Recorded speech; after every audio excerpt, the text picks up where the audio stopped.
Selamat sore dan salam sejahtera bagi kita sekalian.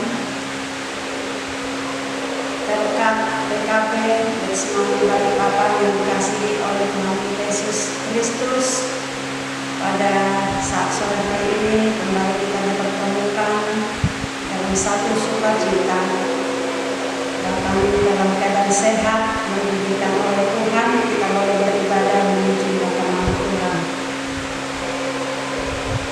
Sebelum kita masuk dalam pelayanan firman Tuhan, marilah terlebih dahulu kita berdoa untuk mohon bimbingan Roh Kudus. Kita berdoa. Ya Allah yang penuh kasih dan kemurahan, kami bersyukur dan berterima kasih Tuhan untuk segala penyertaan Tuhan yang boleh kami rasakan di sepanjang kehidupan kami.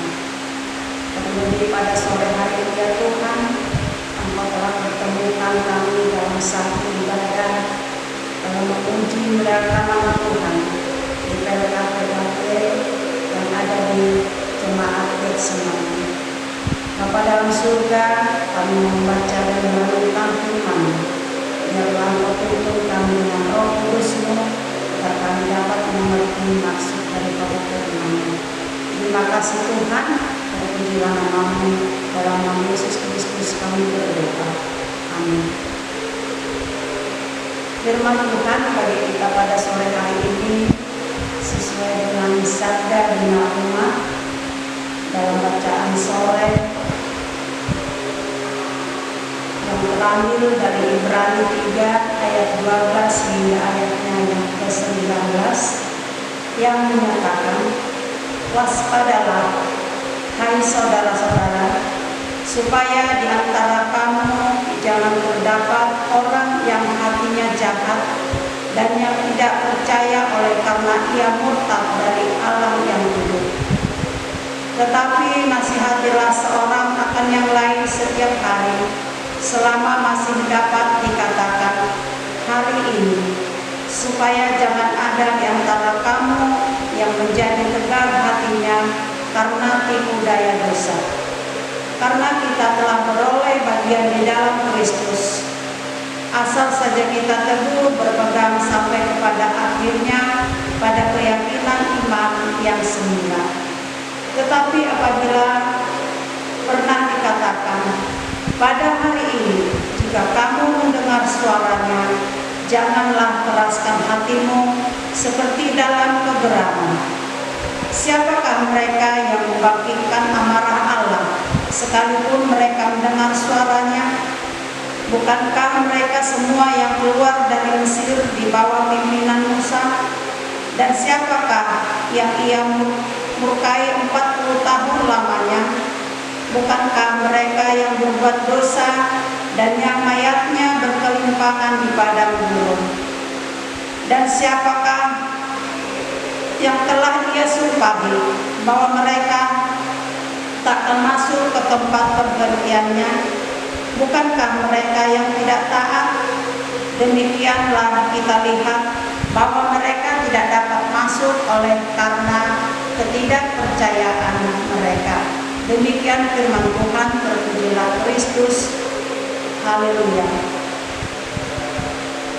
Ibu-ibu yang dikasihi oleh Tuhan Yesus Kristus, SBU pada sore hari ini memberi judul keteguhan hati. Ibu-ibu, sebagaimana kita manusia, tentu kita sering diperhadapkan dalam berbagai tantangan, cobaan, dan ancaman. Namun tergantung dalam pribadi kita, bagaimana kita menyikapi, apakah kita kuat atau tidak. Bahkan Yesus sendiri dalam bacaan kita mengalami penghinaan, pencobaan, dan penderitaan yang dilakukan tidak selamanya mulus dan lancar. Salah satu contoh yaitu murid Tuhan Simon Petrus dan Yudas yang adalah murid Tuhan sendiri yang menyangkal dan mengkhianatinya. Bacaan Alkitab hari ini ingin mengajarkan kita bagaimana orang percaya harus menjaga hatinya agar tidak memiliki hati yang jahat dan menjadi murtad dari kasih karunia Allah.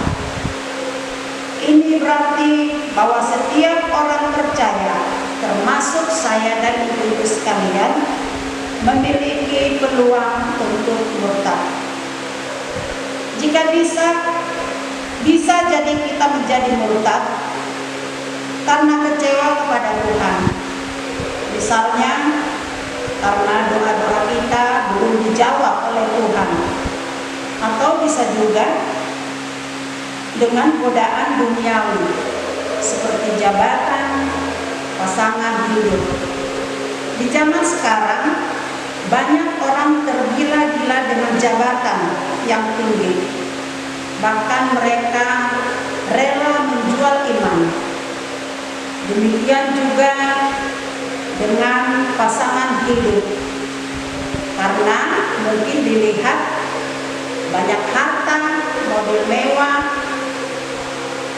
dan hidup yang berkelimpahan, orang juga mau menjual iman.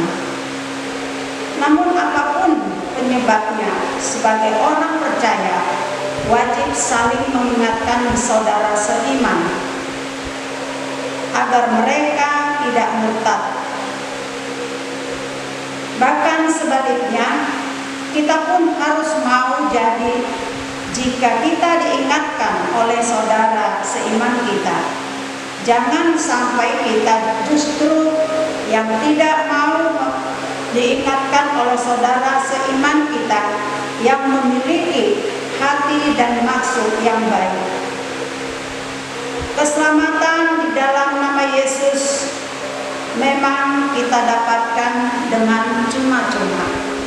Akan tetapi jika dalam perjalanan hidup kita ternyata murtad kepada Yesus alias meninggalkan Yesus, maka sesungguhnya kita sendiri yang meninggalkan keselamatan yang sudah Tuhan berikan kepada kita.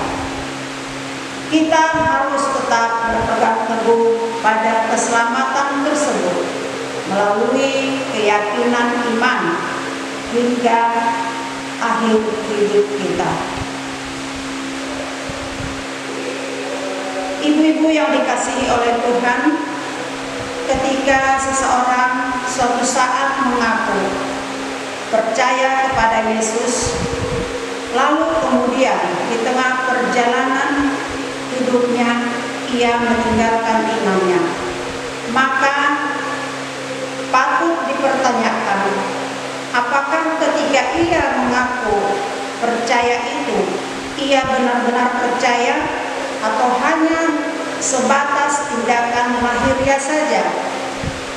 Bisa jadi ia hanya melakukannya dengan keadaan terpaksa, tanpa kesadaran penuh.